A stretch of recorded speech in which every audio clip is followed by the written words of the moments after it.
21 août. Depuis le début du mois, les Allemands n'ont cessé de progresser et sont à présent aux portes de Charleroi. Un premier escadron de cavalerie du 15e régiment de hussards fait une première incursion dans Charleroi, où ils sont accueillis par les tirs du 119e régiment d'infanterie française. Surpris, les Allemands se replient au nord de la ville. 22 août. Les Français sont déployés au sud de la Sambre, entre Maubeuge et Namur. La Sambre ne semble pas un obstacle bien difficile pour les Allemands. Peu profonde, équipée de nombreux ponts, ils passent partout sans rencontrer de grosses difficultés. L'ordre d'avancer est donné aux troupes du Kaiser. Les premiers coups de feu sont tirés porte de Waterloo.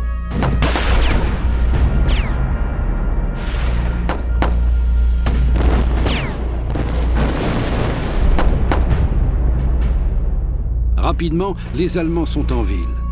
Mais comme partout où ils passent, ils sont sur leur garde.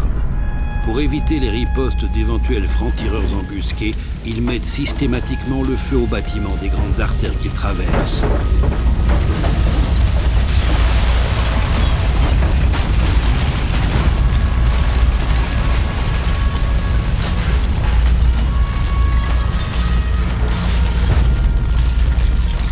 À Charleroi, 155 immeubles furent ainsi détruits et 42 civils périrent dans ces incendies ou furent abattus en tentant de fuir.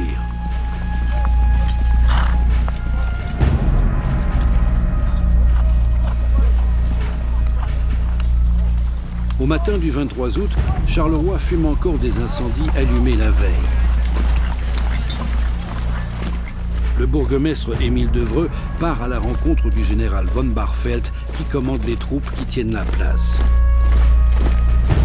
Ils se rencontrent au château de Parenville sur les hauteurs de Couillet. Von Barfeld impose au bourgmestre Devreux de payer dans la journée à l'armée allemande une rançon de 10 millions de francs belges ainsi que de lui céder de nombreux avantages en nature comme des véhicules, des armes, du combustible, au prétexte que des francs-tireurs auraient tiré sur des soldats allemands. Faute de quoi, la ville sera détruite sous le feu des canons ennemis.